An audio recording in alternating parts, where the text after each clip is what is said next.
شنو شغلك؟ والله قاعد.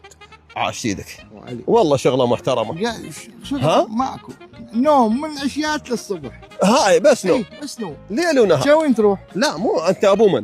ابو صادق. ابو صادق احنا لو مثلا شاب نشوف له فد طريقه. انت يعني شلون قاعد بس يعني ماكو فد منفذ؟ ماكو. ما هاي ريشه مال سماها مال التار.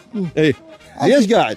معقوله يا اخي يا تروح له يرجون شباب صغار يشغلون. لا انت فد منفذ يعني اسوي لي مثلا احنا جانا الصيف هسه صيف شهر الثالث وجانا الرابع وبعد صيف اسوي لي فد مكان مي ابيع مي مثلا طاله مي مثلا اسوي لي اي تقاطع كلينس او كذا اي شيء. صحيح. شلون تقعد يا اخي؟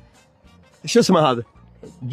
جود ايش قد صار لك من خلفته؟ عمره سنتين؟ عمره سنه و7 اشهر. زين اذا انت قاعد من الشغل شلون جايب جود سنه و7 اشهر؟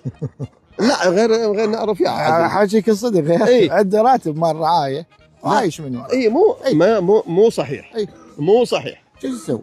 لا والله ذبيتها بكل شغله وما توكل خبز. يعني 5000 ما تسوى وقفتك بالتقاطع. لا والله العظيم يا ابو من؟